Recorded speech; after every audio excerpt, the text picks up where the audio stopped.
తండ్రి పరిశుద్ధుడా, మీ పరిశుద్ధమైన నామానికి స్తుతులు స్తోత్రములు తండ్రి. మీ దాసుడు ప్రభు తండ్రిని బట్టి నాగమణికను బట్టి నాయన ప్రార్థిస్తున్నా.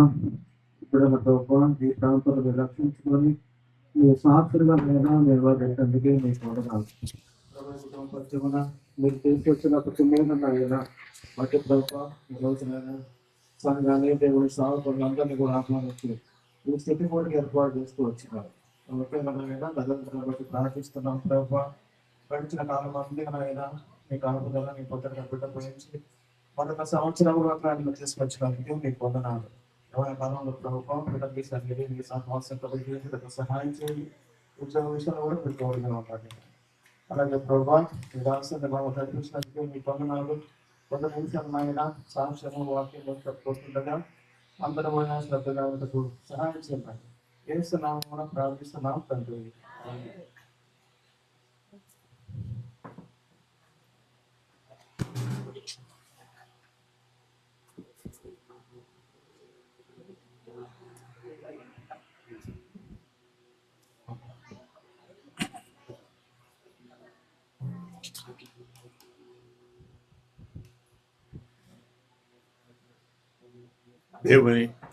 దేవుని పరిశుద్ధ నామానికి వందనాలు చెల్లిస్తున్నాను.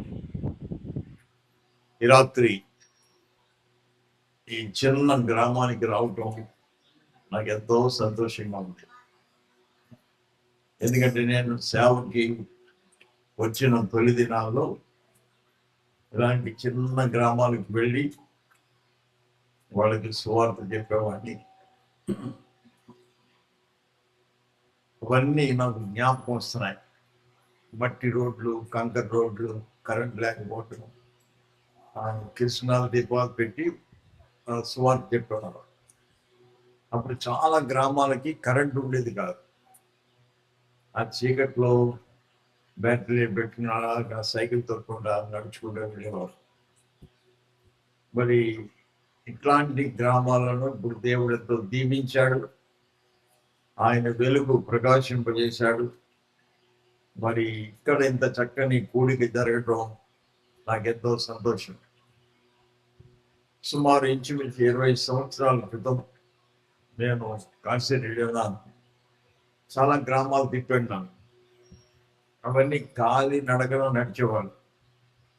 ఇందాక నేను అదే జ్ఞాపకం చేశాను. పలానా గ్రామం వెళ్ళాం, పలానా గ్రామం వెళ్ళాలా, మీకు ఎంత జ్ఞాపకం ఉందని చెప్తున్నాడు. అవి ఎలా మర్చిపోగలమా? మంచిది, చాలా సంతోషం. ఈరోజు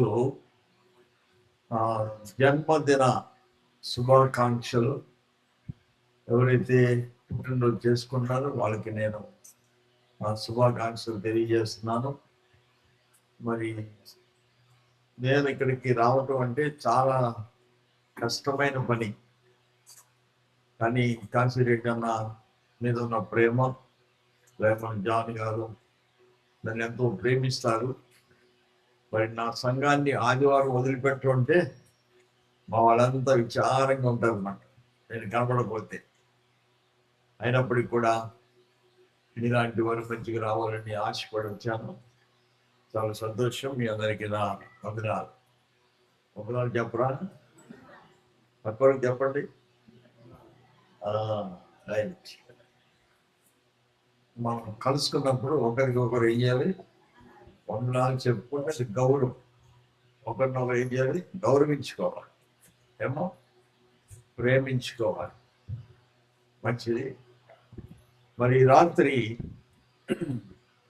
నా పూర్త సాక్ష్యాన్ని చెప్పమని కోరారు. నాకు బస్సు ఒంగోలులో ఎంత అందుకోవాలి. నాకు బస్సు ముఖ్యం కాదు, మీరు పని ముఖ్యం అనేది నా మనసులో నేను నిర్ణయించుకున్నాను. చాలా సంతోషం. దేవుడి బిడ్డ, మరి మన సాక్ష్యం చెప్పమంటున్నారు కనుక మాది రాజమండ్రి పట్టణం. రాజమండ్రి రాకపోయినా చాలా మందికి రాజమండ్రి వినే ఉంటారు. గోదావరి ఒడ్డున రాజమండ్రి పట్టణం ఉంటుంది. ఆ పట్టణం మా సొంత స్థలం. అయితే మేము ఒకప్పుడు విశ్వ బ్రాహ్మణ కుటుంబం మాది, అంటే బంగారు పనిచేసే ఆ, కులం మాది. అలాంటి కుటుంబంలో నుంచి 100 సంవత్సరాల క్రితం మా నాన్నగారు యేసు ప్రభువుని నమ్ముకున్నారు. ఎట్లా నమ్ముకున్నారంటే ఆయనకి ఎవరు చెప్పలేదు, యేసు ప్రభు దేవుడు నమ్ముకోండి అని ఎవరు చెప్పలేదు. ఎందుకు యేసు ప్రభు నమ్ముకున్నారంటే మా నాన్నగారి కంటే ముందు 3 పిల్లలు పుట్టి చనిపోయారు. అప్పుడు మా నాయనమ్మ గారు మా తాతగారు కూడా చాలా దుఃఖముఖులై, మా నాయనమ్మ గారు అయితే గదిలోంచి బయటకు వచ్చేది కాదట, అన్ని నెలలు ఏడుస్తా ఉండేది. ఎందుకంటే ఒకళ్ళు కాదు, ఇద్దరు కాదు, 3 పిల్లలు చనిపోతే ఎంత బాధ ఉంటుంది. సరే, ఎందుకు ఇలా జరుగుతుంది, ఎందుకు పిల్లలు చనిపోతున్నారు అనే బాధలో దేవుళ్ళందరి దగ్గరికి పోయి దేవుళ్ళకి మొక్కుకుందాం, మా పిల్లలు చనిపోకూడదు, వాళ్ళు బ్రతకాలని మొక్కుకుందాం అని అన్ని స్థలాలకి వెళ్ళారు, యాత్రలకు వెళ్ళారు. అయినా సరే చాలా సంవత్సరాలు మా నాయనమ్మ గారికి పిల్లలు లేరు. చివరికి మా నాన్నగారు ఒక్కరే జన్మించి అక్కడితో ఆగిపోయింది.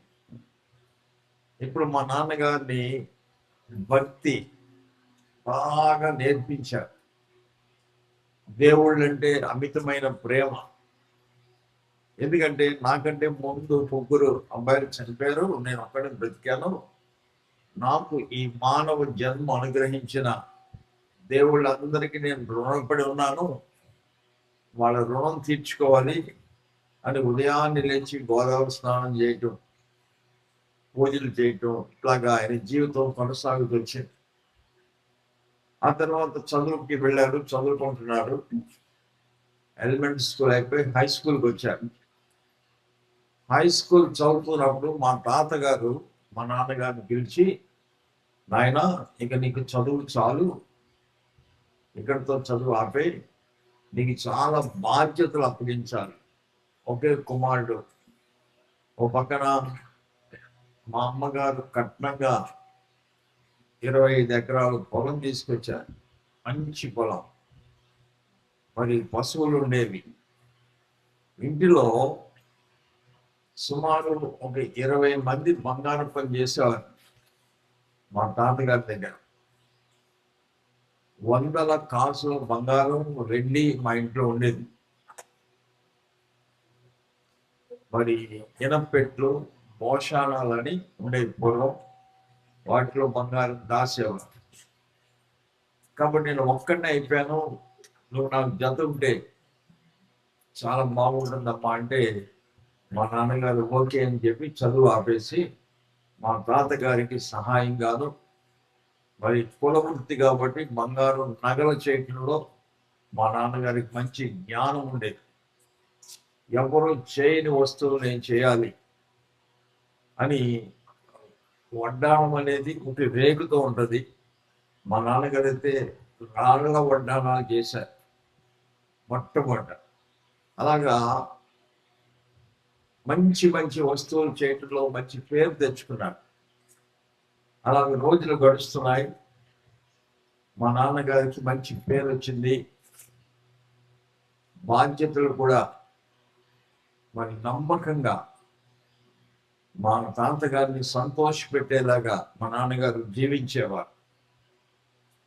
మా తాతగారు కూడా ఎంతో సంతోషపడేవారు, నాకు పని లేకుండా అన్ని బాధ్యతలు నమ్మకంగా చేస్తున్నాడు అని మా నాన్నగారిని చాలా ప్రేమించేవారు. అలా రోజులు గడుస్తున్నప్పుడు ఒకరోజు మా నాన్నగారికి ఒక ఆలోచన వచ్చింది. ఏమిటి ఆలోచన అంటే, అరే నాకంటే ముందు 3 మగ పిల్లలు చనిపోయారు, నేను ఒక్కడిని బ్రతికాను, కాబట్టి బంగారంతో వెండితో విగ్రహాలు చేస్తే ఎంత బాగుంటుంది అని వెండితో బంగారంతో విగ్రహాలు చేసేవారు. అవి చూసిన వారు మాకు కావాలి మాకు కావాలని వాళ్ళు నమ్మిన దేవుళ్ళను ఆర్డర్ ఇచ్చేవారు. అట్లా మా నాన్నగారు చక్కగా చేసి వాళ్ళకి ఇచ్చేవారు.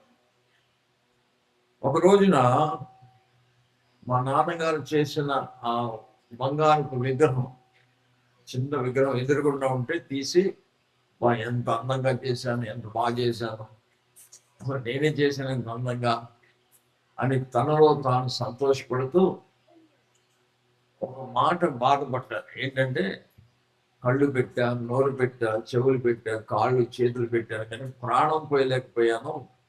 ప్రాణం పోస్తే ఎంత బాగుంటుంది అనుకున్నారు. మరి ప్రాణం పోయటం ఎవరికి సాధ్యం? ఎవరైనా ప్రాణం పోసేవాళ్ళు ఉన్నారో భూమి మీద? ప్రాణం తీసేవాళ్ళు ఉన్నారు, మనుషుల్ని చంపేవాళ్ళు ఉన్నారు, కానీ బ్రతికించేవాళ్ళు లేరు. అప్పుడు మా నాన్నగారు అనుకున్నారు, నేను నా తల్లి గర్భంలో ఒక చిన్న పాల బొట్టు వలె పడ్డాను, మరి నన్ను ఇంత అందంగా చేసింది ఎవరు? నాలో ప్రాణం పోసింది ఎవరు? మా అమ్మ నాకు జన్మనిచ్చింది తప్ప నన్ను చేయలేదు. మరి నన్ను చేసింది ఎవరని మా నాన్నగారు ప్రశ్న వేసుకున్నారు. మీరు ఎప్పుడైనా ప్రశ్న వేసుకున్నారా నన్ను చేసింది ఎవరని? మనకంత టైం ఉండదు కదా, ఏమండి? అప్పుడు నన్ను చేసిన దేవుడు నాకు కావాలి, నేను చేసినవి కాదు, నన్ను చేసిన దేవుడు ఎవరు అని మా నాన్నగారు ప్రశ్న వేసుకున్నారు. చాలా పూర్వకాలము మనుషులకు దేవుళ్ళు ఎవరో తెలియదు, తెలుసా? ఇప్పుడంటే రోజుకో దేవుడు పుట్టుకొస్తున్నాడు, కానీ అప్పుడు దేవుళ్ళు ఎవరో మనుషులకి తెలియదు. ఏదో మూఢ నమ్మకంతో నమ్మేవారు అంతే. ఒకసారి రైతులందరూ కలిసి అలా కూర్చున్నారు. కూర్చుంటే ఒక ఆయన 6 అడుగుల మనిషి నడుచుకుంటూ పోతుంటే పాము కాటేసింది. పాము కాటేస్తే వెంటనే నురగలు కక్కి చచ్చిపోయాడు. ఇప్పుడు ఆ ఊరోళ్ళు అందరికి అంటున్నారు, బాబోయ్ బాబోయ్ 6 అడుగుల మనిషిని పాము కరిచింది, చచ్చిపోయాడు, కాబట్టి పామే దేవుడు. ఏంటి? పామే దేవుడు అని పాముకి గుడి కట్టేశారు. ఏం కట్టారు? పాముకి గుడి కట్టేశారు. కట్టేసి ఊరోళ్ళందరూ పాము దేవుడు పాము దేవుడు అని వెళ్ళిపోయి పూజ చేసుకుంటున్నారు. అంతవరకు వాళ్ళకి తెలిసి పాపం అది విషపురుగని, అది మనుషులను చంపుతుందని, ఇవన్నీ వాళ్ళకి అనవసరం. 6 మనిషిని చంపేసింది కాబట్టి పామే దేవుడు అనుకున్నారు. అనుకుని అందరూ పామును పూజ చేసుకున్నారు. ఈలోగా ఒక రోజు ఈ పాము రోడ్డు మీద వెళ్తుంటే గద్ద తెలుసు కదా, ఇప్పుడు గద్దలు కూడా తగ్గిపోయింది. గద్ద ఆ పాముని పట్టుకుని పైకి తీసుకెళ్ళిపోతున్నాడు. జనం అందరూ చూస్తున్నారు, బాబోయ్ అయ్యో పాము తీసుకెళ్ళిపోతుంది గద్ద, పాము తీసుకెళ్ళిపోతుంది గద్ద అని చూస్తే తాడి చెట్టు మీద పెట్టింది పాముని తీసుకెళ్ళి. ఎవరో గద్ద తాడి చెట్టు మీద పెట్టి చక్కగా పలావ్ తిన్నట్టుగా తింటుంది పాముని. ఎవరో గద్ద. వీళ్ళందరూ ఆశ్చర్యపోతుంది, పాము తీసుకెళ్తుంది గద్ద అని. అది బాబోయ్ గద్దే దేవుడురా, పాము కాదు అని గద్దకు గుడి కట్టాడు. ఇప్పుడు పాము దేవుడు పక్క వెళ్ళిపోయాడు. ఇప్పుడు ఎవరు దేవుడు? గద్దే దేవుడు. ఇలా కొన్ని రోజులు గద్ద దేవుడికి పూజ చేసుకుంటున్నారు. ఓ రోజున ఇదే పాముని, ఇంకొక పాముని గద్ద చెట్టు మీద తీసుకెళ్ళి బాగా తినేసి కడుపు నిండిపోతే ఏమవుతుంది? మత్తు వచ్చేస్తుంది కదా. ఈ గెద్ద ఇలా కులిపాట్లు పడుతుందట బాగా తినేసి. ఈ లోపల ఎవడో తారాజు వేశాడు. ఆ తారాజు తాడి చెట్టు మీద పడింది. ఎండిపోయిన ఆకులు ఉన్నాయి. బక్కని మంట వచ్చి గెద్ద సగం గాలి కింద పడి చచ్చిపోయింది. అమ్మ బాబోయ్ గెద్ద చచ్చిపోయిందిరా బాబు, మనం గెద్ద దేవుడు అనుకున్నాం, కాదు, అగ్గిదేవుడే దేవుడు. ఇప్పుడు ఎంతమంది అయ్యారు? మూడవ దేవుడు వచ్చాడు, అగ్గిదేవుడే దేవుడు అని అందరూ ఇప్పుడు అగ్గిదేవుడికి అలా దీపం వెలిగితే దండం పెట్టుకున్నారు, పొయ్యి అంటితే దండం పెట్టుకుంటున్నారు. ఇట్లాగా అగ్గిదేవుడిని ఆరాధిస్తున్నారు. ఒక రోజున ఒక ఊళ్ళో పెళ్లి జరుగుతున్నారు. అప్పుడు అన్ని తాటేకిళ్ళే. ఆ తాటేకింట్లో ఆ ఇంటి గలవాళ్ళు అబ్బాయికి పెళ్ళి, తాటేకి బందిరేశారు, తాటేకి ఇల్లు. ఆ ఇంట్లో ముసలమ్మ బూరెలు వండుతుంది. బూరెలు వండుతుంటే బూరు సీది సూరు అంటుకుంది. బగ ఇల్లు కాలిపోతుంది. ఊరోళ్ళు అంతా వచ్చి అంటున్నారు, అయ్యి బాబు అగ్గిదేవుడు ముందే వచ్చేసాడు మన ఇంటికి, అగ్గిదేవుడు పెళ్లికి ముందే వచ్చేసాడు, అగ్గిదేవుడిని ఎవరో ఏమనుకోండి, దూరంగా అంటున్నారు. ఈ లోపల ఇల్లు కాలడం కాదు, పెళ్లి సూత్రాలు కాలిపోతున్నాయి, కట్నం డబ్బులు కాలిపోతున్నాయి, దుప్పట్లు కాలిపోతున్నాయి, మొత్తం ఇల్లంతా కాలిపోతున్నారు. ఎవరు ఏమనకూడదు అగ్గిదేవుడిని, కోపం వస్తుంది అగ్గిదేవుడికి.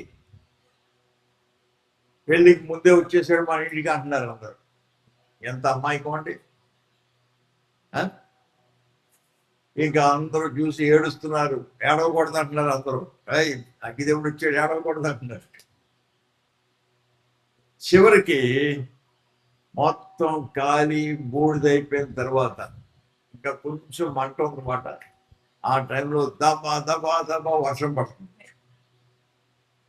వర్షం పడుతుంటే బాబోయ్ అగ్గిదేవుడిని ఆర్పేశాడు వానదేవుడు.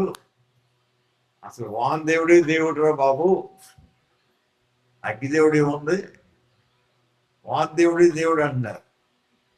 ఇప్పుడు అగ్గిదేవుడిని వదిలిపెట్టి వానదేవుడికి గుడి కట్టారు. నుయ్యి కనపడితే దండం, గొయ్యి కనపడితే దండం, చెంబు కనపడితే దండం. ఇలాగా ఇప్పుడు వానదేవుడికి గుడి కట్టారు. ఇలాగ ఉంటుండగా అందరూ వానదేవుడికి పూజలు చేసుకుంటున్నారు. పాపం ఆ ఊళ్ళో పెద్ద కొండ ఉంది. ఏముంది? పెద్ద కొండ ఉంది. ఈ వానదేవుడు దబా కొండ మీద పడుతున్నాడు. పడుతుంటే కొండకి యువతల చెంపంతా తడుతుంది, కానీ వెనకాల తడవట్లేదు. ఇది చూశారు. ఇంక బాబోయ్ ఒరే వానదేవుడిని ఆపేశాడు కొండదేవుడు. ఒక పక్కే తడిసింది కొండ, ఒక పక్క తడవలేదు. కాబట్టి కొండదేవుడే దేవుడు, వానదేవుడు కాదు. ఎవరి దేవుడు? కొండదేవుడే దేవుడు అని చెప్పి అందరూ కొండెక్కుతున్నారు, కొండెక్కి దిగుతున్నారు. ఆ ఊళ్ళో ఒక ముసలమ్మ గట్ట, రే మనోడా, మీరందరూ కొండదేవుడి దగ్గరికి వెళ్ళి వస్తున్నారా, నేను ముసల్దాన్ని కొండెక్కలేను, మరి నా సంగతి ఏంట్రా అందట. అది కాదు మామ, నేను కొండదేవుడిని తీసుకొస్తాను నీ దగ్గరికి అని కొండ మీద ఇంత రాయి ఉంటే ఆ రాయి మోసుకుంటూ వచ్చి ముసలమ్మకి ఇచ్చాడు. ఇస్తే ముసలమ్మ రోజు ఆ రాయికి స్నానం చేయించి బొట్లు పెట్టి బట్టలు కట్టి ఇప్పుడు ఆమె ఆ రాయి దేవుడిని మోసుకుంటుంది. ఇప్పుడు ఎంతమంది అయ్యారు? వాము దేవుడు వెళ్ళిపోయాడు, గద్ద దేవుడు వెళ్ళిపోయాడు, అగ్గిదేవుడు పక్క వెళ్ళిపోయాడు, వానదేవుడు అయిపోయింది. ఇప్పుడు కొండ దేవుడు వచ్చాడు, కొండ దేవుడు కూడా అయిపోయింది. ఈ లోపల ఆ రాయి పట్టుకొచ్చి ఇచ్చిన ఆ మనవడు అన్నాడట, మామ పవన్ కళ్యాణ్ సినిమా రిలీజ్ అయింది, నాకు 100 ఇస్తావు చంపేయమంటావు అన్నాడు. అయ్యి బాబాయ్ 100 రూపాయలు నా దగ్గర ఎక్కడేరా, నా దగ్గర 100 ఎవరా అంటే ఆ రాయి తీసి నెత్తి మీద కొట్టాడు.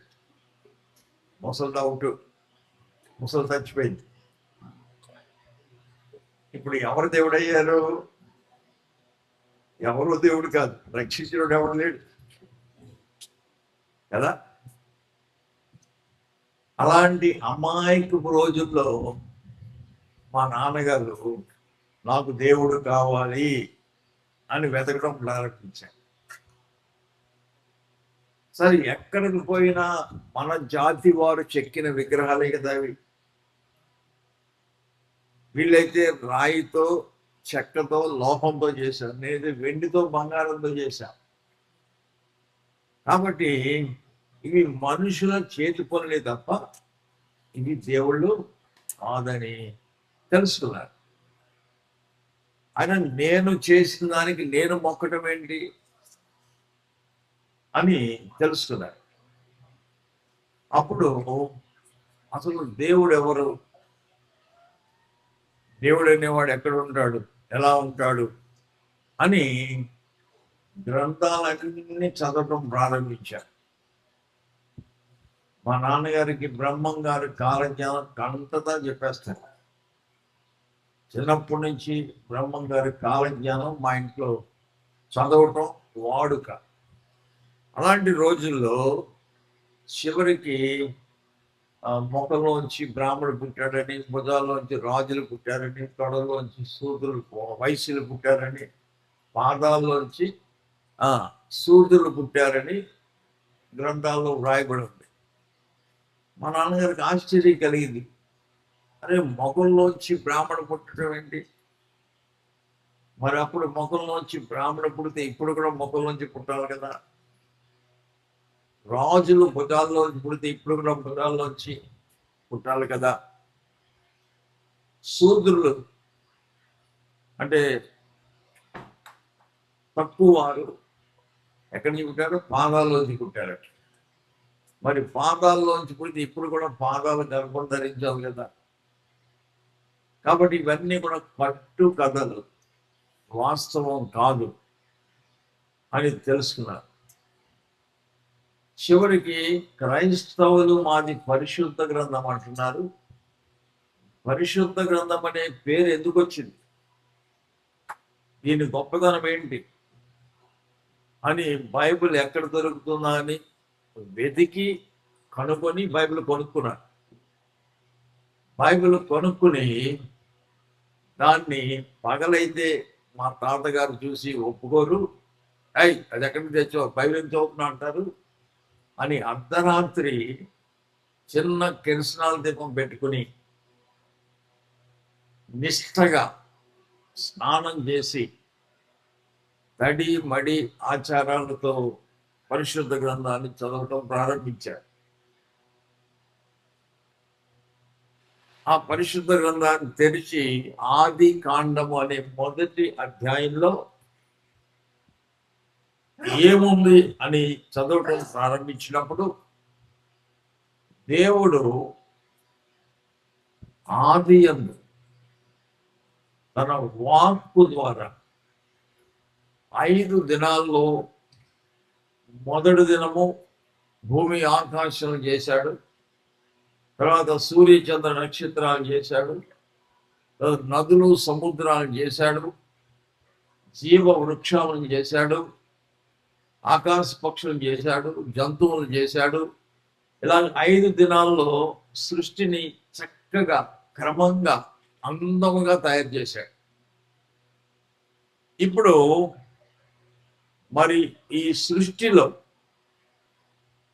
ఎవరిని, ఈ సృష్టి పరిపాలించడానికి ఎవరిని పెట్టాలి? ఏనుగు బాగుంటుందా, బాగా ఎత్తుగా బలంగా ఉంటుందని చూస్తే ఏనుగు పనికొస్తుందా? పనికిరా. సింహాన్ని పెడదామా? సింహం అడవికే తప్ప బయటకు వస్తే అతన్ని తినేస్తుంది. సింహం పనికిరాదు, మరి ఎవరిని పెడదాం అని ఆలోచించాం. ఆలోచిస్తే ఈ భూమిని పరిపాలించడానికి ఈ సృష్టిలో ఏది పనిచేయదు, ఏ జంతువు పనిచేయదు, ఏ పక్షి పనిచేయదు.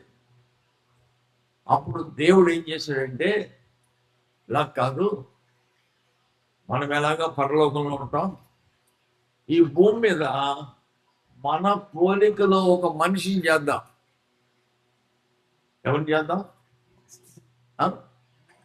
ఇప్పుడు మన ఇంట్లో ఒక అబ్బాయి ఉన్నాడు అనుకోండి, వయసు వచ్చిన తర్వాత తల్లిదండ్రులు ఏమనుకుంటారు? వీడికి వయసు వచ్చింది, వీడికి ఒక అమ్మాయి కావాలి, వీడికి పెళ్లి చేయాలి, ఒంటరిగా ఉంటే తొందరపోవడం చేస్తాడు అని ఏం చేస్తారు? ఆలోచించి ఒక అమ్మాయి నుంచి పెళ్లి చేస్తారు. పెళ్లి చేసాక ఏమంటారు? మీరు వేరే ఉండి కాపురం చేసుకోవటరా అంటారు కదా. అలాగే దేవుడు కూడా ఈ భూమి అంతటిని ఏలటానికి దేవుడు ఒక మనిషిని చేయాలనుకున్నాడు.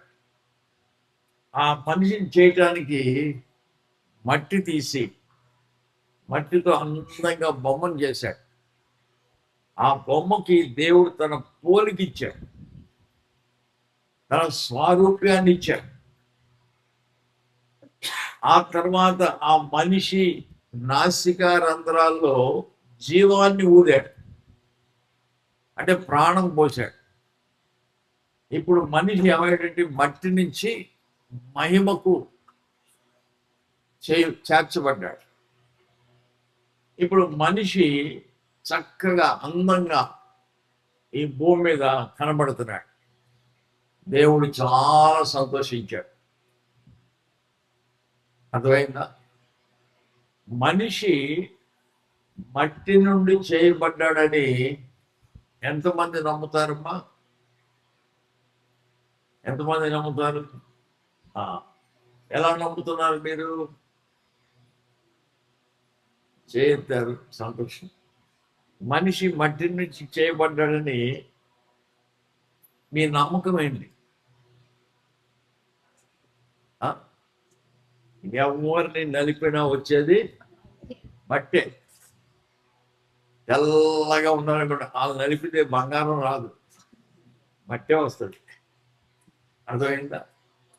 కాబట్టి మనిషి మట్టి నుంచి చేయబడ్డాడనే విషయం చాలా నమ్మకంగా మా నాన్నగారికి సంతోషం కలిగించింది.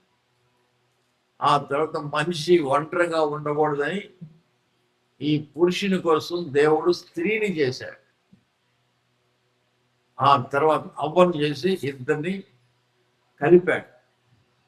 కలిపి పిలిచాడమ్మా, ఇక మీరు ఈ భూమి అంతా మీకు ఇచ్చేస్తున్నా, మీరు పరిపాలన చేసుకోండి, ఫలించండి, అభివృద్ధి పొందండి, విస్తరించండి, భూమిని నిండించండి, దాన్ని లోపరుచుకోండి అని దేవుడు మనిషికి ఎంత అధికారం ఇచ్చాడో తెలుసా? ఇదంతా మా నాన్నగారు హృదయం ఉప్పొంగిపోతుందబ్బా, ఎంత గొప్ప దేవుని ప్రణాళిక, దేవుని ఆలోచన భలే ఉంది అని చెప్పి చాలా సంతోషించారు. ఆ తదుపరి మరి భూమి అంతా కూడా మనుషుల యొక్క సంతానంతో నిండిపోతా ఉన్నమాట. అలాగా దేవుడు మానవుని చేశాడు. మనిషి ఈ భూప్రపంచంలో దేవుని ఆలోచన బట్టి చేయబడ్డాడు కనుక మనిషి చాలా గొప్పవాడు.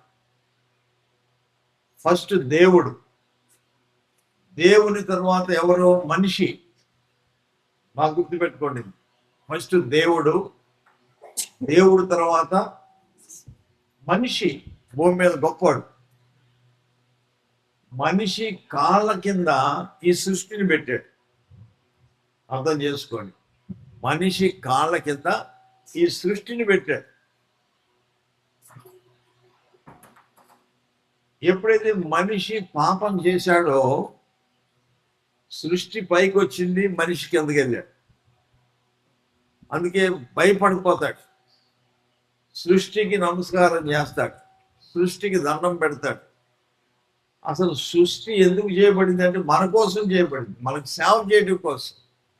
ఇప్పుడు భూమి ఉంది, భూమి మనకు సేవ చేస్తుంది, పంట పండుతుంది, మనం చక్కగా అనుభవిస్తున్నాం.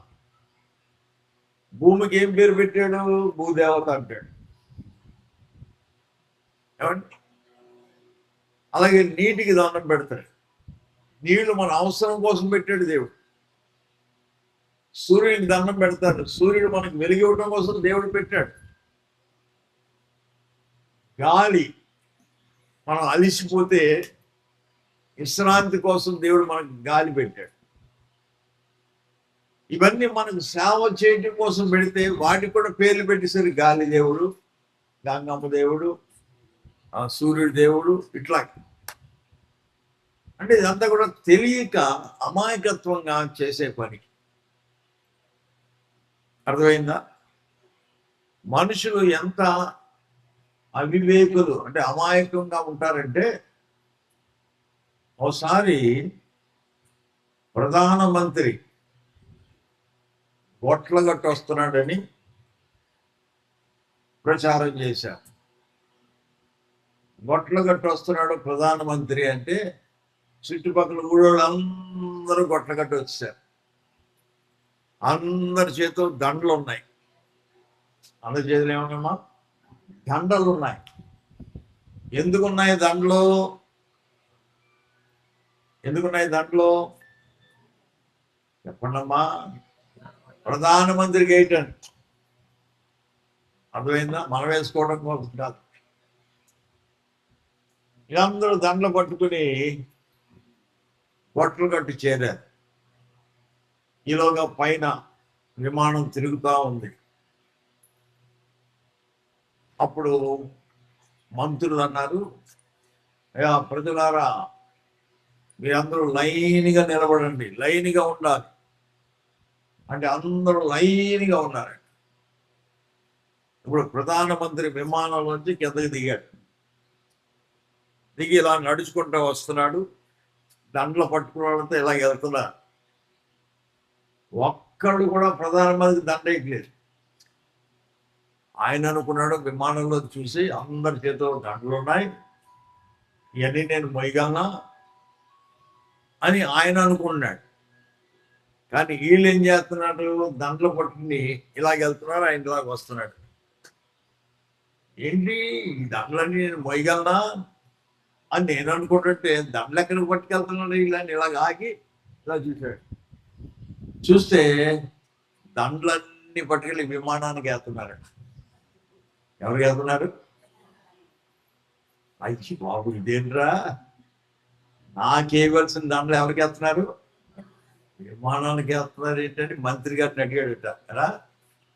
నేను ప్రధానమంత్రి కదా, నాకేయకుండా విమానం చక్రాలకి తోకకి రెక్కలకి వేస్తున్నారు ఏంటి అంటే, మంత్రి గారు అన్నాడట, మిమ్మల్ని తీసుకొచ్చింది కదండి అందుకని వాటికి వేస్తున్నారు. ఎంత అమాయకులండి. ప్రధానమంత్రిని తీసుకొచ్చిందని దానికి దండేస్తున్నారు. ఇప్పుడు మిమ్మల్ని తీసుకొచ్చిందని మీకు దండేస్తారా, ఆటోకి వేస్తారా? అంటే ప్రజలు అంత అమాయకం. ఎవరికి దండ వేయాలి, ఎవరిని గణపరచాలి, ఎవరిని సన్మానించాలి అనేది మనిషిగా తెలియట్లేదు. అందుకే పౌలు గారు అంటాడు, తాము జ్ఞానులు అని చెప్పుకోవచ్చు బుద్ధిహీనులయ్యారట. మనిషి జ్ఞాని అని చెప్పుకుంటున్నాడు తప్ప అంత జ్ఞానం మనిషిలో లేదు. కాబట్టి వాళ్ళు దేవుని యొక్క స్వారూప్యాన్ని, దేవుని మహిమను మనుషులకు ఇస్తున్నారు. మనిషి దేవుడట. కొంతమందికి ఎవరండి? మనిషే దేవుడి కింద పూజిస్తున్నారు. మనిషి దేవుడు అవుతాడా? ఎప్పటికీ కాలేడు. కానీ మనుషుల్ని ఆరాధించే వాళ్ళు చాలా మంది ఉన్నారు ఈ ప్రపంచంలో. కొంతమంది అంటారు, మేము మనుషుల్ని పూజించాం, మేము జంతువులనే పూజిస్తాం, అని కొంతమంది జంతువులు పూజిస్తున్నారు. ఏమో మీరు జంతువులు పూజిస్తే పూజించుకోండి, కానీ మేము మాత్రం పక్షులనే పూజిస్తాం. కొంతమంది అంటారు మీరు పక్షులను పూజించుకుని కానీ మేము పురుగులనే పూజిస్తాం. ఏదైనా పురుగులనే పూజిస్తాం. ఇంకో బ్యాచ్ ఉన్నారు, అలా అంటారు మీరు ఎవరినండి పూజించుకోండి, మేము రాయినే పూజిస్తాం. ఏమండి, అలాంటి వాళ్ళు ఉన్నారు భూమి మీద. అరే చెట్టుకి బొట్లు పెట్టి చెట్టుకి పూజ చేసే వాళ్ళు ఎంతమంది ఉన్నారు అంటే వాళ్ళు దేవుడు ఎక్కడ, ఈ భూమి మీద చెట్టు ఎక్కడ? దేవునికి చెట్టుకి మనం పోలిస్తే ఏమండి ఏమన్నా అర్థం ఉంటుందా? కాబట్టి మా నాన్నగారు తన సొంత ప్రయత్నం ద్వారా దేవుడు అనేవాడు ఎలాగుండాలి, దేవుడు అనేవాడు ఎక్కడుంటాడు అని దేవుని గూర్చిన విషయాలు బాగా తెలుసుకున్నాడు. దేవునిలో దేవుడనే పేరు వినగానే మనకు కనబడవలసింది పరిశుద్ధుడు. దేవుడనే మాటకు అర్థం ఏంటమ్మా? పరిశుద్ధుడు. పరిశుద్ధుడు అంటే అర్థం ఏంటి? కామ క్రోధ లోభ మోహ మద మత్సర్యములు లేనివాడు దేవుడు కానీ, ఉన్నవాడు దేవుడు కానీ. దేవునికి కోపం ఉంటుందా? దేవునికి కామం ఉంటుందా?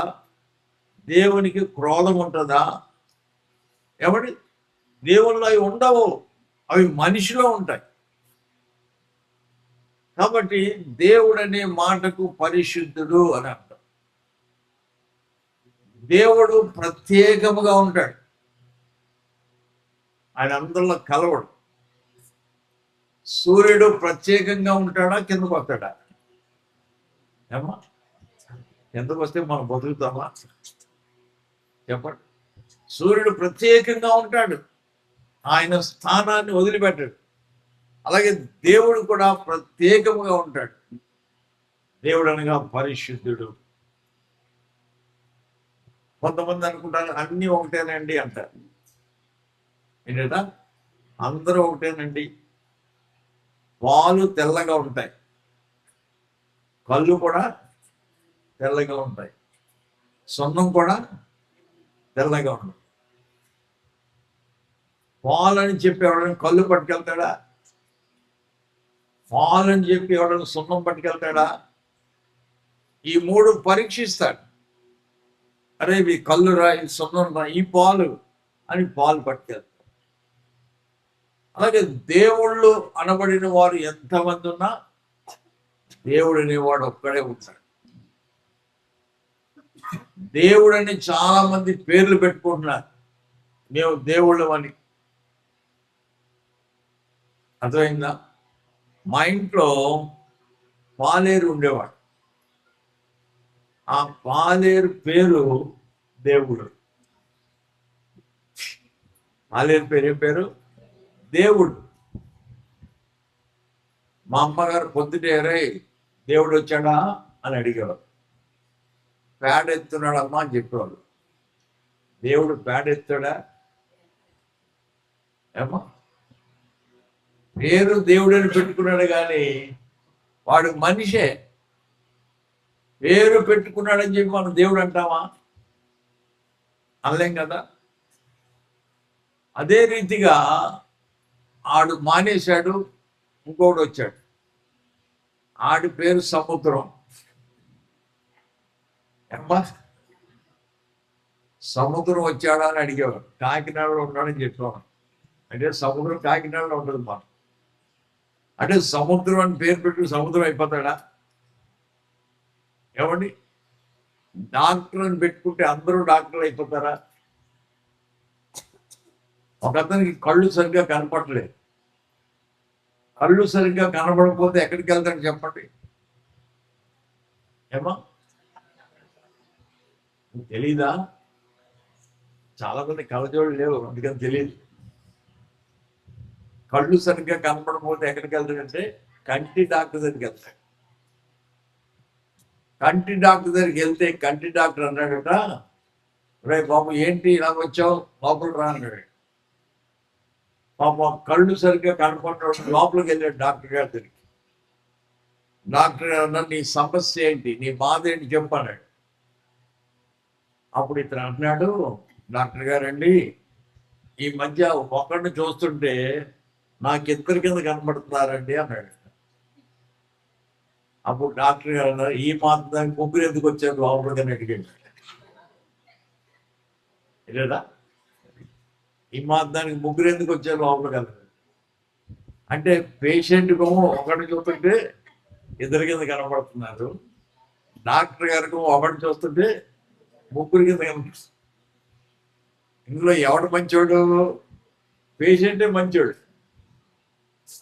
డాక్టర్ అని పేరు పెట్టాడు కానీ అసలు ఆడికే సూప్ సరిగ్గా లేదు. అర్థమైందా? అందుకే యేసయ్య అంటాడు, మీ కంట్లో దూలం పెట్టుకుని ఎదటి వాని కంట్లో నలుసు ఎలాగ ఎదుగుతారా మీరు అన్నాడు. ముందు మీ కంట్లో నలుసు తీసుకుని అప్పుడు ఎదుటి వాని కంట్లో నలుసు ఎదుగుతున్నాడు. ఎంత మంచి మాట. కాబట్టి మా నాన్నగారికి అర్థమైందంటే యేసు ప్రభు, యేసు అంటే రక్షకుడు. యేసు అనే మాటకి రక్షించేవాడు. క్రీస్తు అంటే మన కోసం ఈ భూమి మీదకి అభిషేకింపబడి పంపబడినవాడు. రక్షకుడు ఎందుకు వస్తాడు? రక్షించడానికి వస్తాడు. కానీ దేవుళ్ళు అనబడిన వారిలో దుష్ట శిక్షణ, శిష్ట రక్షణ అంటున్నారు. మేము దుష్టులైన వారిని చంపడానికి వచ్చాం, మంచి వారిని కాపాడటానికి వచ్చాం. ఏమండి, మంచివాడిని ఎవడైనా కాపాడాలా? మంచివాడు ఎప్పుడు కాపాడబడతానే ఉంటాడు. ఎవరైనా కాపాడవలసి వస్తే చెడ్డోడిని కాపాడాలి. వైద్యుడు, నేను ఆరోగ్యవంతులకు మాత్రమే వైద్యుడు నేను ఎవరైనా పోటీ పెట్టుకుంటాడా? వైద్యుడు అనేవాడు ఎందుకుంటాడు? రోగులను బాగు చేయడానుకుంటాడు. దేవుడు అనేవాడు ఎందుకుంటాడు? పాపులను రక్షించడానికి ఉంటాడు, శిక్షించడానికి కాదు. అందుకే యేసు ప్రభువు పాపులను రక్షించడానికి క్రీస్తు యేసుగా ఈ లోకానికి వచ్చాడు. యేసు ప్రభువారి జీవితాన్ని మనం పరిశీలన చేస్తే ఆయన మనుషులకు సేవ చేయడానికి వచ్చాడు, సేవ చేయించుకోవడానికి రాలేదు. అర్థమైందా? దేవుడు మనకు సేవ చేయటానికే దేవుడు. ముఖ్యమంత్రి ఎందుకు ముఖ్యమంత్రి? ప్రజలకు సేవ చేయటానికి. మా సంఘంలో 3 జిల్లాలకి అధికారిగా ఒక అమ్మాయి, షర్మిల అనే ఒక అమ్మాయి విజయవాడ నుంచి ట్రాన్స్ఫర్ అయ్యి రాజమండ్రి వచ్చింది. ఏ సంఘానికి వెళ్ళాలి అని ఒక పెద్ద దైవజనుని అడిగితే, మీరు దానం సాచారి గారి సంఘానికి వెళ్ళండి అని. వాళ్ళు మా సంఘానికి వచ్చారు, కానీ ఆమె ఏం చేస్తుందో నాకు తెలియదు. వాళ్ళ నాన్నగారిని అడిగా, అయ్యా ఇక్కడికి రావడానికి కారణం ఏంటి, మా సంఘానికి రావడానికి కారణం ఏంటంటే, మా అమ్మాయి గవర్నమెంట్ సర్వెంట్ అన్నాడు. నిజంగా ఆ మాట నాకు ఎంత ఆనందం కలిగిందంటే, ఆమె అధికారాన్ని గురించి గొప్పగా చెప్పలేదు ఆయన. మా అమ్మాయి ఇంత చదువుకొని, మా అమ్మాయికి ఇంత పెద్ద ఉద్యోగం, మా అమ్మాయికి ఇంత పెద్ద జీతం అని చెప్పలేదు. సింపుల్ గా మా అమ్మాయి గవర్నమెంట్ సర్వెంట్ అండి అన్నాడు. అంటే 3 జిల్లాలకి అధికారిగా ఉన్న ఆ అమ్మాయి బస్సులు ఏ ఊరికి ఏ బస్సు వేయాలి, ఏ ఊర్లకి బస్సు అవసరం, ఇవన్నీ చూసుకునే బాధ్యత కలిగిన పెద్ద అధికారి. ఆమెను తండ్రి ఏమంటాడు? Government servant. గవర్నమెంట్కి సేవ చేయడానికి మా అమ్మాయి పని చేస్తుందండి అన్నాడు. చూసారా? అంటే ఎంత తగ్గింపు. దేవుడు ఎందుకు వచ్చాడు భూమి మీదకి, ఎందుకు రావాలంటే మనుషులకు సేవ చేయడానికి రావాలి. ఆయన దేవుడై ఉండి దేవునిగా ఉండుట విడిచిపెట్టకూడని భాగ్యం అని ఎంచుకోలేదు, కానీ మనిషిని పోలికగా పుట్టి, దేవుడు మనుషుడిగా పుట్టి దాసుని స్వరూపం ధరించి, అంటే సేవకుని యొక్క స్థితిలోనికి వచ్చి తన్ను తాను తగ్గించుకొని మనుషులకు సేవ చేయడానికి వచ్చాడు. రోగులను బాగు చేయడానికి వచ్చాడు. ఆకలితో ఉన్న వారికి ఆహారం పెట్టడానికి వచ్చాడు. కృంగిపోయిన వారిని లేవనెత్తడానికి వచ్చాడు. అంతేగాని దేవుడు తనకు సేవ చేయించుకోవటానికి భూమి మీదకి రాలేదు. దేవుడు నన్ను మొయ్యండ్రా నేను కూర్చుంటాను అని మన చేత మోయించబట్టడానికి రాలేదు. దేవుడు సుఖ భోగాలు అనుభవించడానికి భూమి మీదకి రాలేదు. మన కోసం తన ప్రాణం పెట్టడానికి వచ్చాడు. మన శిక్ష తన మీద వేసుకోవడానికి వచ్చాడు. అంటే ఇంత గొప్ప దేవుడిని మా నాన్నగారు ఈ బైబిల్ని గుండెలకు హత్తుకొని బైబిల్ ముద్దు పెట్టుకుని, అబ్బా నా జీవితంలో మంచి గ్రంథము దొరికింది, ఈ గ్రంథంలో దేవుణ్ణి చూశాను నేను అని సంతోషపడి యేసు ప్రభువు నమ్ముకున్నారు. ఎవరో చెప్తే నమ్ముకోలేదు. చాలా మంది ఈ రోజుల్లో ఇది క్రైస్తత్వం అనేది మతము అంటున్నారు. దేవుడికి మతం ఉంటుందా? ఏమండి, సూర్యునికి మతం ఉంటుందా? సూర్యునికి కులం ఉంటుందా? నీటికి మతం ఉంటుందా? కులం ఉంటుందా? గాలికి మతం ఉంటుందా? కులం ఉంటుందా? ఒకవేళ కులం ఉందనుకోండి, సూర్యుడు రెట్లు కులం అనుకోండి, సూర్యుడు రెట్ల మీదే ప్రకాశిస్తాడు, మిగిలిన అయిపోది కదా. కాబట్టి సూర్యునికి కుల మతాలు ఉండవు, నీటికి కుల మతాలు ఉండవు, దేవునికి కుల మతాలు ఉండవు. కుల మతాలకు అతీతుడు దేవుడు, కుల మతాలకు అతీతుడు ఆయన. ఈ మతాలు అనేవి మనం పెట్టుకున్నాం. ఒక మనుషునికి ఒక మతం ఉంటుంది. అందుకే ఆడి మతం ఆడిదిరా, వదిలేయండి, ఆడి మతం మంచిది కాదు అంట. కాబట్టి మతాలు మనుషులు కల్పించుకున్నారు, కానీ దేవుడు మార్గాన్ని కల్పించాడు. ఈ మార్గం కూడా ఎంత మీరు పరలోకం వెళ్తారు. అదే మా మతంలోకి రండి, మా మతంలో కలవండి అని దేవుడు ఎప్పుడు అనలేదు.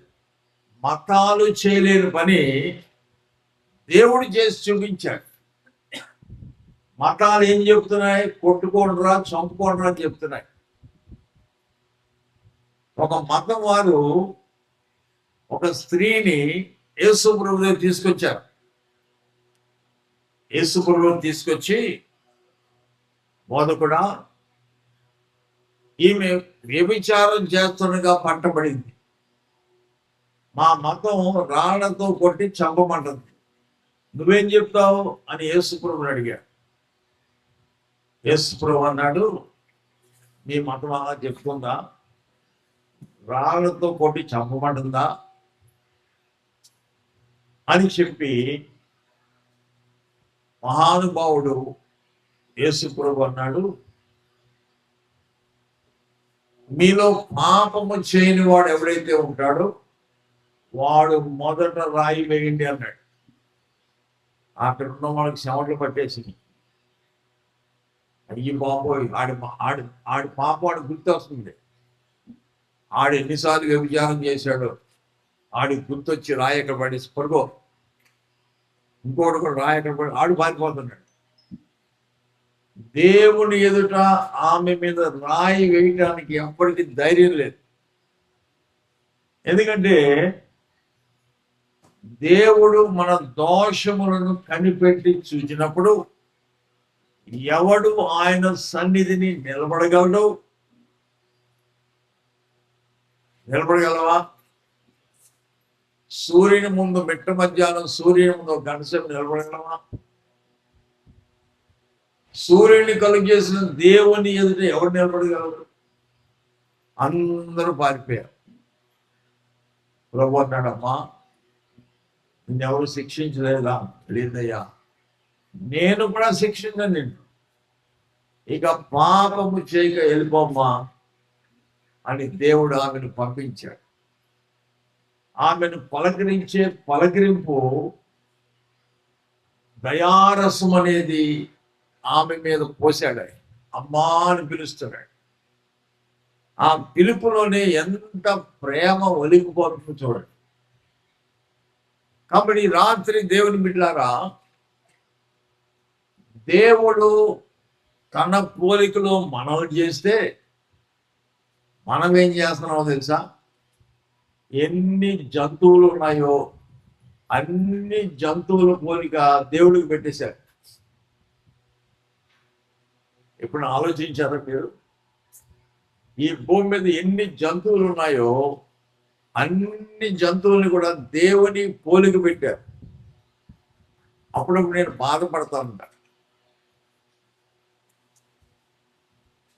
ఆలోచించండి. వినాయకుడికి ఏనుగు పోలిక పెట్టారు, ఆంజనేయులకి కోతి పోలిక పెట్టారు, వీరభద్రుడికి కుక్క పోలిక పెట్టారు, వరహాదేవుడని పంది పోలిక పెట్టారు. ఏమండి? అంటే మనుషులు, ఇందాక చెప్పాను కదా, పాము దేవుడు, గద్ద దేవుడు అని ఎట్లా చెప్పానో అలాగే మనుషులు మనమో దేవుడు తన పోలికలో చేస్తే మనం వెళ్ళి దేవుడికి ఏం పోలిక పెట్టాం? జంతువులు పోలిక పెట్టాం. చెడు పాములు కూడా వదిలిపెట్టలేదు, పాము కూడా దేవుడే. మనం ఆలోచించాలి. మా నాన్నగారు నన్ను బజారుకి తీసుకెళ్ళేవారు. తీసుకెళ్ళి ఆ రోజుల్లో 5 రూపాయలు నా చేతికి ఇచ్చి, నువ్వేమన్నా కొనుక్కుని అలా తిరగరా బజార్లో, నేను ముత్యాలు షాప్కి వెళ్తున్నా, ముత్యాలు తీసుకోవాలి అని ముత్యాల షాపుకి వెళ్ళి కూర్చునేవాడు. ఆ షాపు ఓనరు అన్ని ముత్యాలు మా నాన్నగారు ముందు పెట్టేవాడిని. నేను ఆ కొనుక్కుని మళ్ళీ వచ్చేవాడిని. అయిందా అంటే ఇంకా అవ్వలేదురా అనేవాడు.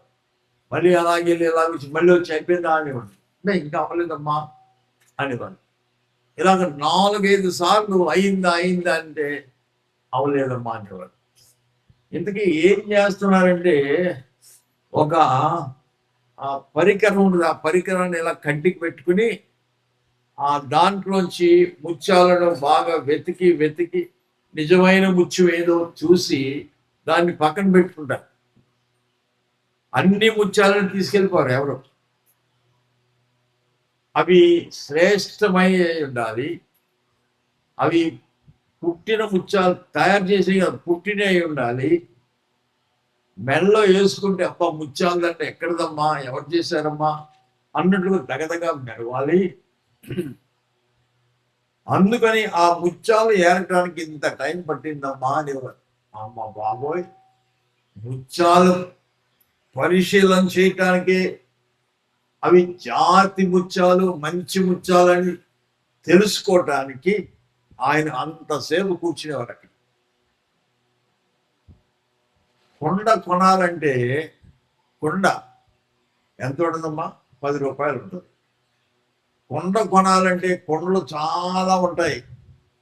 కానీ వెళ్ళి ఒక కొండను కొనుక్కోవడానికి ఏదో కొండ తెచ్చారు కదా, ఆ కొండను కూడా పట్టుకొని టిక్కు కొట్టి ఏదైనా గొల్ల శబ్దం వినబడితే పక్కన పెడతాం, మళ్ళీ ఇంకో కొండ తెస్తాం. ఒక కొండను కొనటానికి ఇంత పరీక్షిస్తామే, మరి దేవుణ్ణి తెలుసుకోవాలంటే ఎంత పరీక్షించాలి? ఎందుకంటే దేవుళ్ళని పెట్టుకొని దగా చేసేవారు, మోసం చేసేవారు చాలా మంది ఉన్నారు. అసలైన దేవుడు ఎవరు, సిసలైన దేవుడు ఎవరు మన అనుభవంగా తెలుసుకోవాలి తప్ప, దేవుని బిడ్డారా, అలాగ తెలుసుకున్న వారు చాలా స్ట్రాంగ్గా ఉంటాడు దేవుడు. ఈ రాత్రి దేవుడు మనల్ని కలిగి చేసిన విధం 139వ కీర్తన 13వ వచనం చదవండి అమ్మా.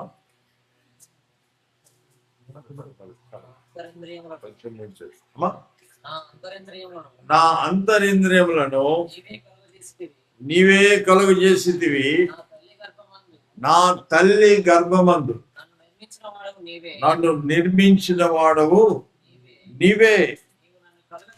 నీవు నన్ను కలగజేసిన విధము చూడగా, నీవు నన్ను కలగజేసిన విధము చూడగా భయమును ఆశ్చర్యమును నాకు పుట్టుచున్నవి. ఒక భక్తుడు అన్నాడు, దేవా నీవు నన్ను కలగజేసిన విధము చూడగా నాకు భయమును ఆశ్చర్యమును కలుగుతుంది అంటున్నాడు. ఎప్పుడైనా దేవుడు మిమ్మల్ని కలగజేసిన విధానాన్ని గురించి ఆలోచించారా? ఏమ్మా, దేవుడు మిమ్మల్ని కలగజేసిన విధానాన్ని గురించి మీ కళ్ళు కానీ, మీ పళ్ళు కానీ, మీ చెవులు కానీ, ఇవన్నీ దేవుడు ఎలా నిర్మించాడో ఎప్పుడైనా ఆలోచించారా? ఒక అద్భుతమైన విషయం చెప్తా. ప్రపంచంలో మిలియన్స్ ఆఫ్ ప్రజలు ఉన్నారు. ఈ ప్రజలు ప్రపంచంలో ఎక్కడికి వెళ్ళినా వాళ్ళు మారిపోరు. ఎందుకంటే మనకు ఒక ఏలు ముద్ర పెట్టాడు. ఈ ఏలు ముద్ర ప్రపంచంలో ఇంకెప్పటికీ ఉండదు. తెలుసా మీకు ఆ సంగతి? నీవు ఏలు ముద్ర వేసావంటే ప్రపంచంలో ఎక్కడికి పోయినా ఆ ఏలు ముద్ర నీదే అని తెలవాలంటే ఇప్పుడు సెల్ ఫోన్ ఉన్నాయి మనకి. సెల్ ఫోన్కి లాక్ వేస్తాం. ఆ లాక్ వేసినప్పుడు మన ఏలు ముద్ర వేస్తాం, అదే లాక్. మా మనవరాలు నా జేబులో సెల్ ఫోన్ తీసుకుంటుంది, కింద మీద పడి ఓపెన్ చేయడానికి ప్రయత్నం చేస్తుంది, అవుదాం. అప్పుడు పట్టుకొచ్చి అంటది, 2 సంవత్సరాలు నారా అమ్మాయికి, తాతయ్య అని నా చేపట్టుకుని ఏలు ముద్ర వేయమంటుంది. నేను భలే నవ్వుకుంటా. నువ్వు ఏలు ముద్ర వేయచ్చు కదా అంటుంది. రావట్లేదు అంటుంది. అమ్మను ఏమనంట, అమ్మది కూడా పని చేయట్లేదు అంటుంది.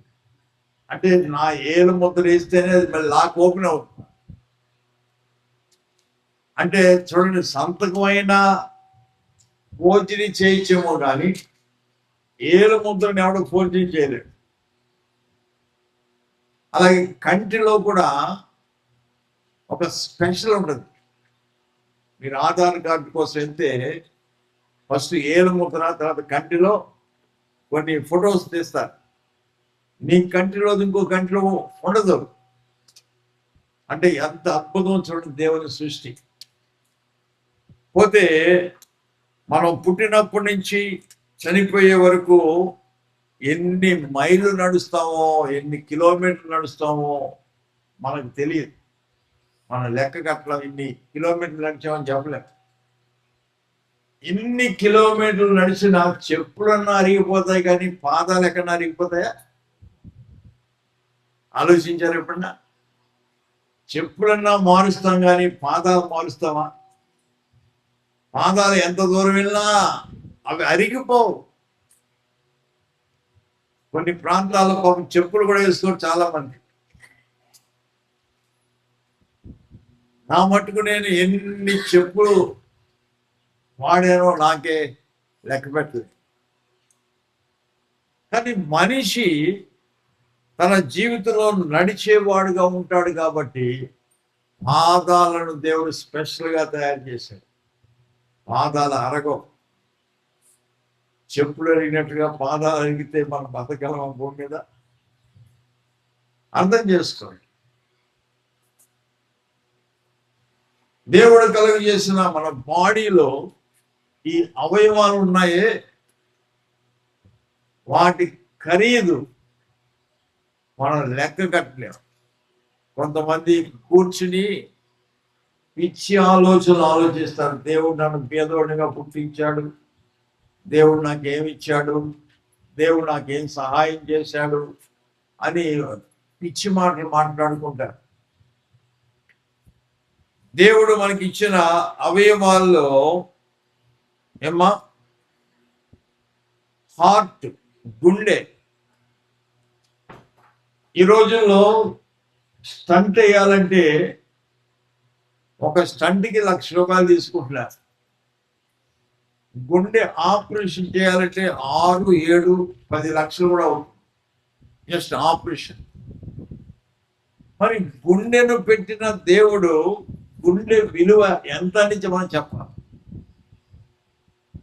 ఒక శాస్త్రవేత్త తక్కువ లెక్కేసి మానవ శరీర అవయవాల యొక్క రేటు కట్టాడు.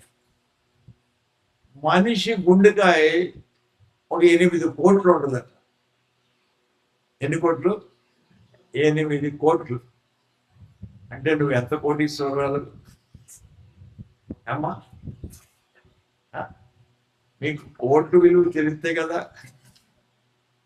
ఒక్కరి మొఖాన్ని ఎలగట్లేదు. అయ్య బాబోయ్, నా గుండె 8 కోట్ల అని ఆశ్చర్యపోవాలి. మీ మొఖంలో ఆశ్చర్యమే లేదు. అంత కోడి పెద్ద లెక్కేటన్నట్టుగా ఉన్నది.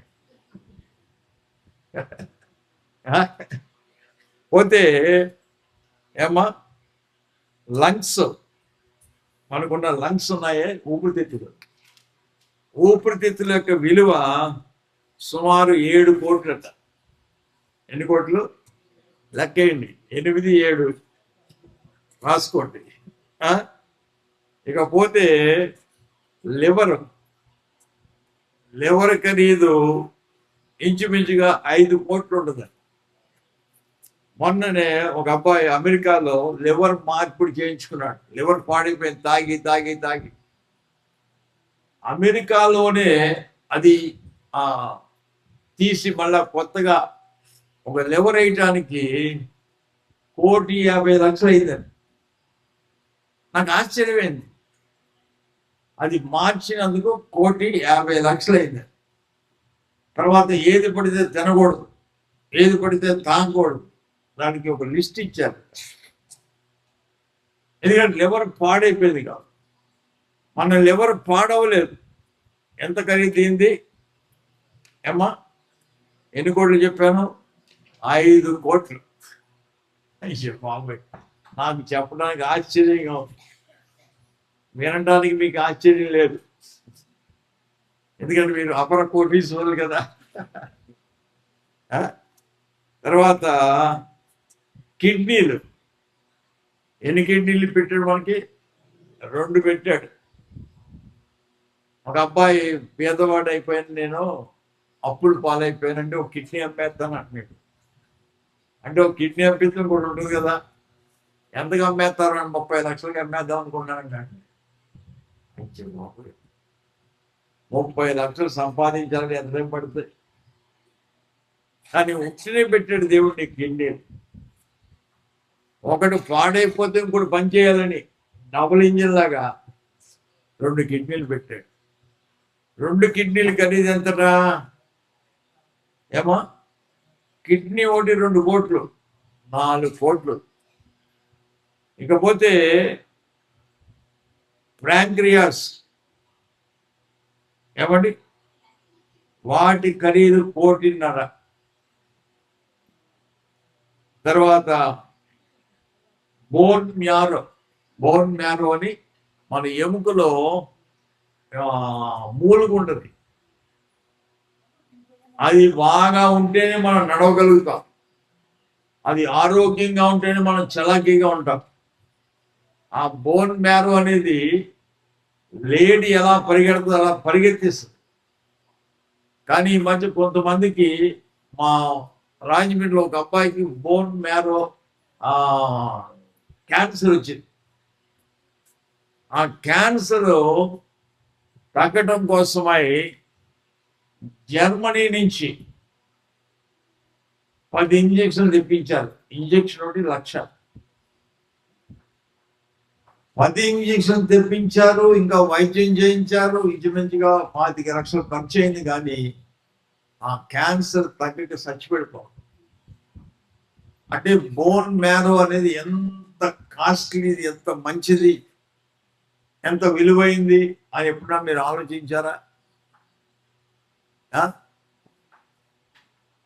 భర్తలతో అంటారు, ఎప్పుడైనా పట్టు చీర కొన్నావు నువ్వు అని గొడవ పెట్టుకుంటారు. కానీ దేవుడు మనకి ఎంత హెల్తీనెస్ ఇచ్చాడు, ఆరోగ్యం ఇచ్చాడని మనం దేవునికి ఎంతో స్తుతులు చెల్లించాలి. ఇకపోతే స్కిన్,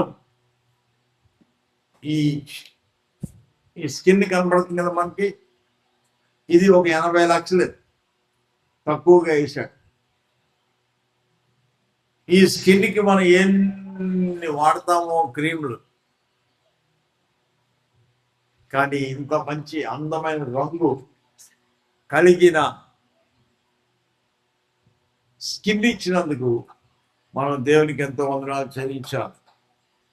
పోతే బ్లాడర్ ₹1 కోటి. ఒక పన్ను, మీకు ఎన్ని పళ్ళు ఉన్నాయో తెలియదు కానీ కొంతమందికి 36 ఉంటాయి, 35 ఉంటాయి. ఒక పన్ను ఎవరైనా విరగొడితే కోర్టు వారు ₹50,000 జరిమానా వేస్తారట. ఒక పన్ను ₹50,000. ఎన్ని పళ్ళు ఉన్నాయి మనకి? 36. 50,000 లెక్కేంటి. అంటే మనం ఎంత కాస్ట్లీ. వినికిడి, చెవి, ఇప్పుడు కొంతమంది వినికిడి తగ్గిపోయి ₹2,00,000 ఖరీదైన మిషన్ పెట్టుకుంటారు. అది కనపడదు మనకి, లోపల అవర్స్ తప్ప. అరే ఒక మిషనే 2,00,000 ఉంటే అసలు చెవిలో ఉన్న పొర, దాని విలువ ఎంతో ఆలోచించండి. ఇంత కాస్ట్లీ లైఫ్ దేవుడు మనకి ఇచ్చాడు. ఇంకా కన్ను, ఎన్ని కళ్ళు ఇచ్చాడు మనకి? 2 కళ్ళు ఇచ్చాడు. ఒక కన్ను ₹10 కోట్ల పెట్టచ్చు. అర్థమైందా? కళ్ళు అంటే దేహానికి దీపం, కన్నే. ఎంత విలువైన కళ్ళు అంటే ఏ రంగు చూస్తే ఆ రంగు కనపడతాయి. అలాంటి గొప్ప కళ్ళు దేవుడు మనకి ఇచ్చాడు. ఇకపోతే బ్రెయిన్, మన బ్రెయిన్ ఎప్పుడు పట్టించుకో. కొంతమంది తలకు నూనె రాయరు. ఏమండి? బ్రెయిన్ అంటే దేవుడు ఎంత దూరదృష్టి కలవాడంటే, ఈ మనుషులు కొంతకాలమేగా తలకి రంగులేస్తారు. ఆ రంగు కూడా పొరకు హాని చేయకుండా గట్టి పెంకు పెట్టాడు. అర్థమైందా? గట్టి పెంకు. నువ్వు ఏ రంగు వేసినా నీ తలకి హాని చేయకుండా. ఇవన్నీ నేను ఆలోచిస్తా. దావీదు అదే ఆలోచించాడు. ఖాళీ సమయంలో దేవుని సంగతులన్నీ ఆలోచించేవాడు దావీదు. దేవా, నీవు నన్ను కలగజేసిన విధం ఉందే, అసలు నాకు ఎంత ఆశ్చర్యం కలుగుతుందో తెలుసా? భయం కలుగుతుంది. అందును బట్టి నీకు నేను కృతజ్ఞతాస్తుతులు చెల్లిస్తాను. అర్థమైందా? కాబట్టి బ్రెయిన్లో ఒక తల వెంట్రుకని 10 భాగాలు చేస్తే, ఒక తల వెంట్రుకను 10 భాగాలు చేస్తే, తల వెంట్రుకే సన్నగా ఉంటుంది. దాన్ని 10 భాగాలు చేస్తే ఎలా ఉంటుందో అలాంటి నరాలు పెట్టేడు. ఎంత అద్భుతం అండి. ఇక నీకంటే అపర కోటీశ్వరుడు ఎవడైనా ఉన్నాడా భూమి మీద? దేవుడు నీకు అన్యాయం చేశాడా? దేవుడు నిన్ను ఎక్కడ తగ్గించాడా? ఇవన్నీ కాకుండా మానవ జీవితంలో ఉదయకాలం నుండి ఇప్పుడు లేనోళ్ళు ఎంతో కోట్ల మంది ఉండొచ్చు. యుద్ధాల్లో ఎంతో మంది చచ్చిపోతున్నారు. ఫ్లడ్స్ వచ్చి ఎంతో మంది మునిగిపోతున్నారు. బిల్డింగ్లే కొట్టుకుపోతున్నాయి. దేవుడు ఈరోజు మనకు ఆయుష్కాలం ఇచ్చాడు. ఈరోజు బ్రతికే భాగ్యం ఇచ్చాడు. ఈరోజు మంట కాదు, రేపేమి సంభవించడం నీకు తెలియదు అన్నాడు. ఇన్ని గొప్ప కార్యాలు చేసిన దేవుణ్ణి వదిలేసి మనం ఏదేదో నమ్మి మోసపోకండి. మీరు సమస్తం పరీక్షించి పరిశీలించి మేలైన దానిని చేపట్టండి. గంపలో వంకాయలు ఉంటాయి, అన్ని వంకాయలే. కొన్ని సచ్చులు ఉంటాయి, కొన్ని పుచ్చులు ఉంటాయి, కొన్నిటికి మచ్చలు ఉంటాయి. వాటన్నిట్లో మంచి వంకాయలు ఏరుకుంటాం. అరే, గంపలో వంకాయల్లోనే ఏదైనా పట్టుకుపోవచ్చు అని అనుకో కదా. అలాగే దేవుళ్ళు అని పిలువబడిన వారిలో దేవుడు అనేవాడిని మీరు కనుక్కోండి. మీరు పరీక్షించండి, పరిశీలన చేయండి, తెలుసుకోండి. మేలు కలుగు మార్గం ఏదో అడిగి అందులో నడుచుకోండి అన్నాడు. రాత్రి దేవుని బిడ్డలారా, వివరంగా మీకు వివరించాను. ఇక మీరు ఎన్నిక చేసుకోండి.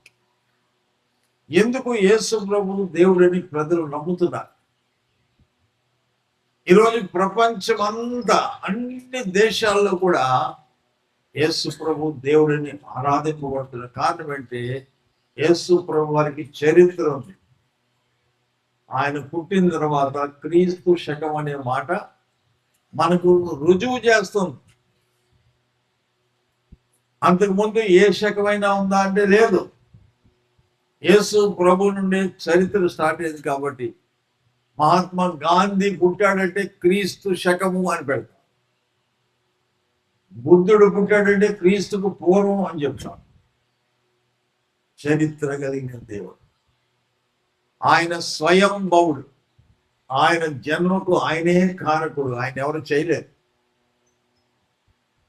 ఇలాంటి రుజువులు ఉన్నాయి కాబట్టి ప్రజలందరూ ఈనాడు యేసు ప్రభు నమ్ముకొని ధన్యులు అవుతున్నారు. ఈరోజు బర్త్డే చేసుకున్న ఆ బిడ్డ జీవితం యొక్క విలువేంటో దేవుడు చాలా వివరంగా చెప్పాడు. వీటన్నిటికంటే మించిన ఇంకా గొప్ప ఖరీదేది ఒకటి ఉంది, అదంటే రక్షణ. మీ జీవితంలో రక్షణ పొందాలి. ఇంత గొప్ప రక్షణ నిర్లక్ష్యం చేయకుండా ప్రభువైన యేసుక్రీస్తును నమ్ముకొని మీ జీవితాలు ధన్యము చేసుకోండి. ఈ లోకం అశాశ్వతం, ఎప్పటి వరకు ఉంటామో మనకు గ్యారంటీ లేదు. ఈ లోకం దాటిన తర్వాత నిత్య రాజ్యము, పరలోకం అనేది దేవుడు మన కోసం సిద్ధపరిచాడు. ఎందుకంటే మనం ఆయన పోలికలో చేపడ్డాం. మనం ఆయన పిల్లలు తిరిగి మళ్ళీ ఆయన దగ్గరికి వెళ్ళిపోవాలి. ఆ వెళ్ళిపోయే మార్గాన్ని మనుషులు అడుగుతున్నారు దేవుణ్ణి, అసతోమా సద్గమయ్యా, అయ్యా మేము అసత్యంలో ఉన్నాం, భగవంతుడా ఈ అసత్యములోంచి సత్యంలో నడిపించవా. తమసోమా జ్యోతిర్గమయ, మేము అంధకారంలో చీకటిలో ఉన్నాం, వెలుగులో నడిపించవా. మృత్యోర్మ అమృతంగమయ, మేము మరణం చేత బంధించబడ్డాం, ఈ మరణంలోంచి మమ్మల్ని జీవులోకి దాటించవా అని మనుషుడు రోజు ప్రార్థన చేస్తున్నాడు.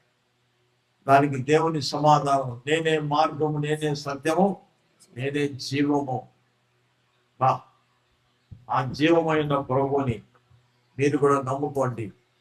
ఒకప్పుడు 100 సంవత్సరాలకు పూర్వం మా తండ్రి గారు ఈ సత్య మార్గాన్ని తెలుసుకుని మమ్మల్ని కూడా, మాతో పాటు మా బంధువుల్ని అనేక మందిని జీవ మార్గం వైపు నడిపించారు. అలాంటి కృప దేవుడు మీ అందరికీ అనుగ్రహించడం గాక. ప్రార్థన చేసుకుందాం.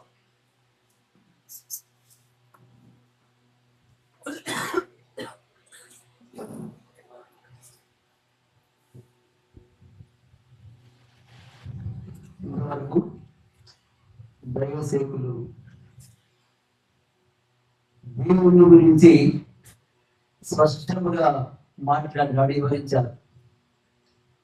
ఎందుకని?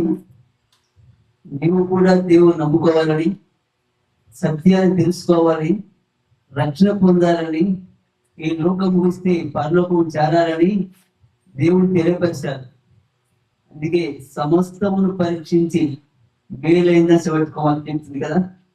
కనుక ఎంతో దైవ సేవకులు చక్కని సందేశించారు, అనేక రకాల ఉపమానాలు ఇచ్చారు అర్థమయ్యే రీతిగా. కనుక ఆయన కోసం మనం ప్రార్థన చేయాలి. అనేక సార్లు అనేక ప్రాంతాలకి వెళ్ళి వాళ్ళు అందిస్తుంటారు. ఆయన ప్రయాణాల కొరకు, ఆయన ఆరోగ్యం ప్రార్థిద్దాం. ఆ రీతిగా ఈ కుటుంబంలో నరేంద్ర బర్త్డే అంటే గత 22 సంవత్సరాలు బిడ్డలు కాచి కాపాడాడు. తర్వాత ఉద్యోగం ఇచ్చాడు, దేవుడు ఎన్నో మెలిచాడు. కనుక నూతన సంవత్సరం క్రీస్తుగా ప్రార్థిస్తున్నాం, పోల్చుకుందాం.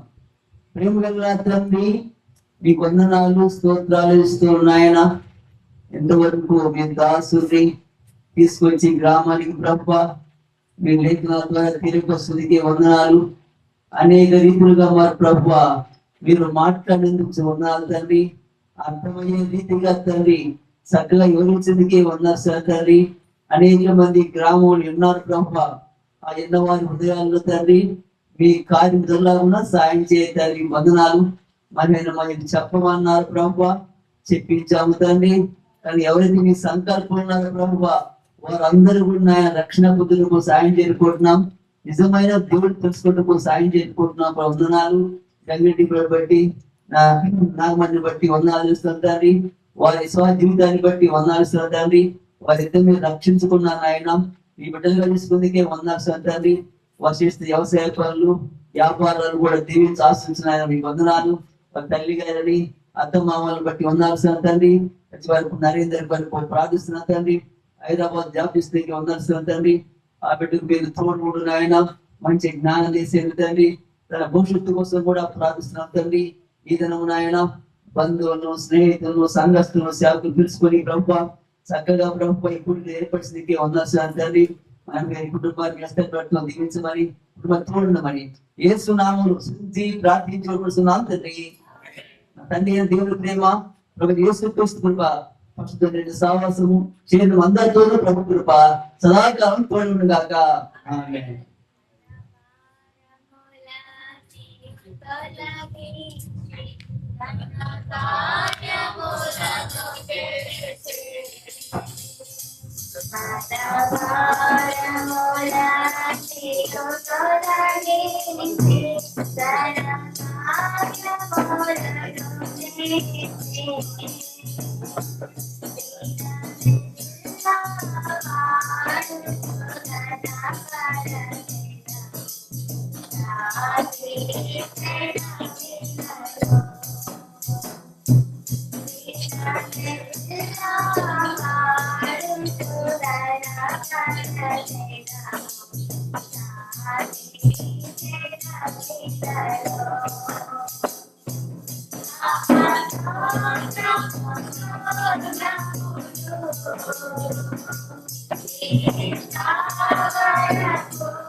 అందరికి వందనాలు.